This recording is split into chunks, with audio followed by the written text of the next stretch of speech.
our second day in Rome, and today we're doing what every tourist must do when you come to the city. We are going to the Colosseum to fight. Not to fight. Italia Rail has hooked us up with their Show and Go Pass, which is a pass that you can buy off their website. You can show up and you can go on a guided tour. You don't have to schedule it ahead of time, and you get to skip the line. So we'll be using that pass today when we go to the Colosseum, and also tomorrow when we visit the Vatican. So excited, I can see it!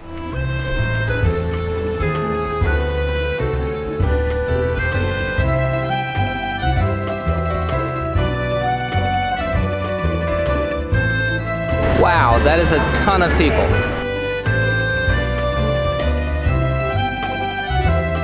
Romans had an invention called the aqueducts. These are basically giant bridges going directly to the source of water, to the hill. We just did our first stop. Our guide's name is John. He speaks great English. We learned about the Gladiator School, which is actually over there, and it had underground tunnels that went straight into the Colosseum.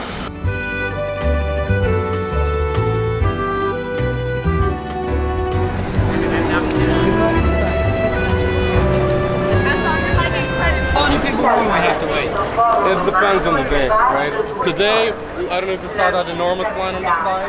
That's about a 3-hour wait. That was crazy. So because we have the Show and Go Pass, we all just got to walk past this line that he told us is about a 3-hour wait. It's like having the fast pass at Disney World, just skipping everything. We are officially in the Roman Colosseum.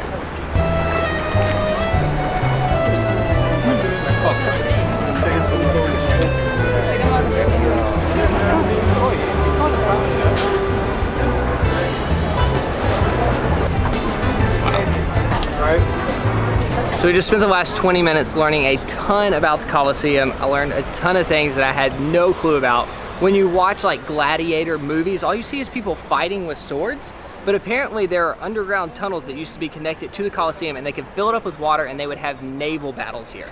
So they would fight on ships inside the Colosseum that was full of water. And also, the games were free. Like a really rich person would schedule the games, pay the fighters, pay for all the food and drinks.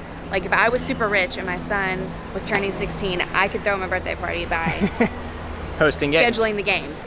It's just crazy. He said at one point they were doing as many as 200 games per year. So like 200 days out of the year, there were people or animals fighting and dying inside of this arena. Yeah. There's no way we can recap everything we just learned, so now, those are just two things we found most interesting. Now they've given us 20 to 25 minutes of free time to go explore the rest of the Colosseum. You get it? Got it.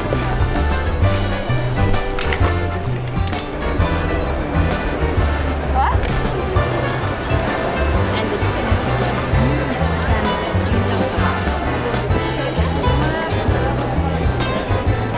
So all of the walls of bricks that you see behind me, that was actually underground. The top of the stadium floor actually sat on top of these walls, and they made it out of sand so that the blood could sink into it and it wouldn't just like get gross. Sand was the easiest way to clean up the blood. That's where they used to store the tigers and the elephants. All right, we're gonna be late. So we just left the Colosseum. It was fantastic, but our highlight of the Colosseum is probably not what a lot of other people's were. We met 4 people from South Africa that watched the vlog. So you guys, can we take a selfie with you? Yeah, And it's so exciting. Just made our day. South Africa is one of our favorite countries. So, and they were so nice. Yeah, thank you for saying, hey, you made our day. Nice to meet you guys. Our next and final stop is the Roman Forum. We just walked like 2 seconds down the road. Also known as the Foro Romano Palatino.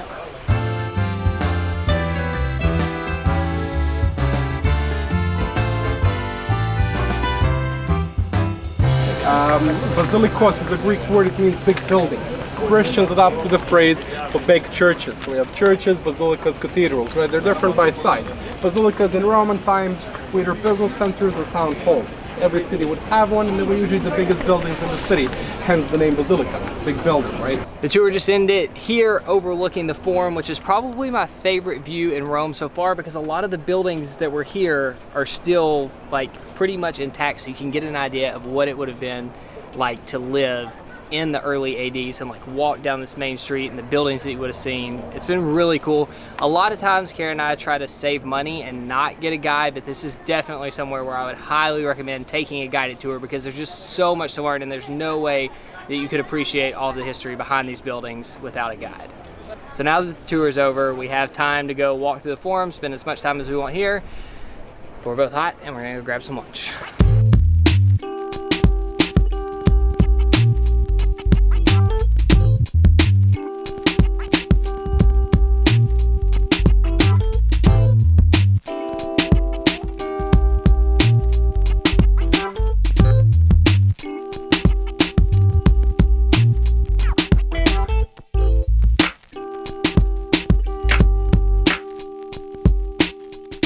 After the tour ended, we were both completely exhausted from being in the sun all morning, walking around and standing up. So we actually just went back to the apartment, sat in the air conditioner and knocked out some work.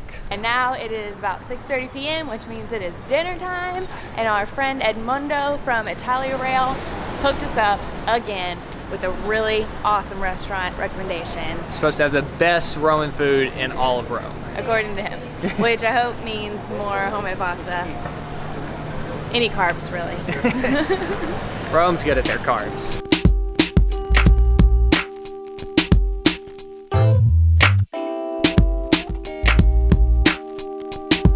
Just casual Roman ruins in the middle of the city. No big deal.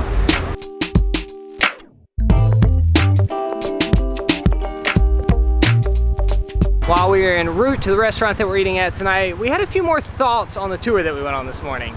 First, I don't think we put enough emphasis on how big a deal it was that we got to skip a 3-hour line. I cannot imagine how miserable it would have been to wait in the sun for 3 hours and then go in the Colosseum. Especially if you didn't have a tour. We were exhausted just from going in the Colosseum. Yeah. That was my big thought from the tour. Okay, the one thing that I just can't stop laughing about is our guide was telling us about how everything used to be made of marble. Like the entire Colosseum was white, shiny marble, and so was the palace that we were standing in front of that's no longer there. This way. And it's so easy to think about that time and be like, oh, that would have been so cool. And walking around the ruins, I'm like, I wish I could just live in that time just for a little bit, just to see what it was like just so grand. And then he reminded us that the plumbing system wasn't really a thing in these times. You went to a public bath and you pooped next to each other. It was a social thing. Everybody would go to the bathroom together and sit on these toilets together. And then if you went in your house, you dumped it outside of your front door and then somebody would come scoop it up later. He basically told us if you were a common person, you wouldn't last a week. If you were transplanted back to Roman times, there's no way you would last a week as a common person. But it was normal then. So it was great still to them, but to us, I don't think it would be as great. Okay, we're almost there. End of tour thoughts. The restaurant looks super cute. I think this is it. Should we look again? Scratch that. That wasn't our restaurant. It's down here. Where's that at? It is. So for real, when we were over there and we thought that was our restaurant, I pointed at this restaurant and I was like, I really like that one. And this is the one we're eating at. I love all of the green. Massimo. Nate. I'm Ciao, Kara. Nate. I love this place. I saw these two menus on the table and wanted to look at the food, so I thought it was this menu. This is the wine menu. This is the food menu.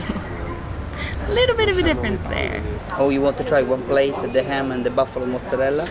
We definitely think that's This is a fresh. The name is Frosinone. Frosinone.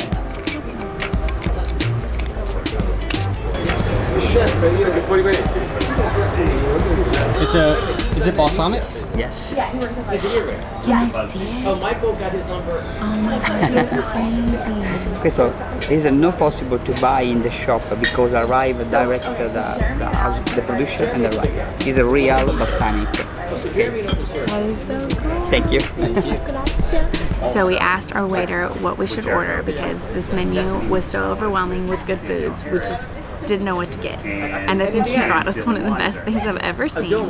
We have aged ham that has been aged for 36 months with some cheese with balsamic on top. that's been aged for 25 years. So Roman. Round 2 of appetizers. We got a zucchini flour deep fried thing. It smells amazing. That is so much better than I thought it was gonna be. I don't know why I'm surprised. Everything's been so good. I have no idea what a zucchini flour is, but I love it. The main course is here. I got the carbonara. It looks so good, and it has lots of bacon on top. I'm very excited about this. Nate got the cacio e pepe, and it came in the pan it was cooked in, and I'm a little jealous of his pan, but I'm still really excited.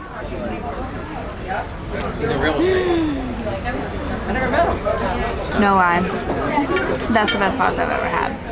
The bacon is so crunchy, and the sauce is so creamy. I love Rome. I'm so happy.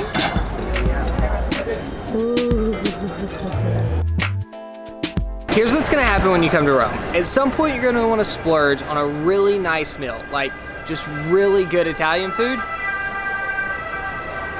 At that point, you're gonna be faced with like so many options and you're gonna have no earthly idea where you should go. We're gonna solve that problem for you right now.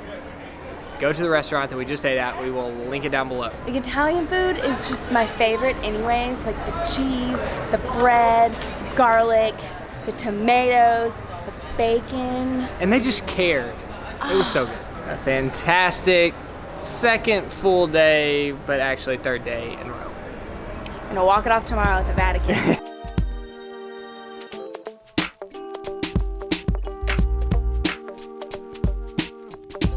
What a cutie! He's kicking his little legs. Oh my gosh. The smell right now. It smells like bacon. Not like Roman public baths. It's been aged for 36 years. 36 months. I mean months, that's what Sorry.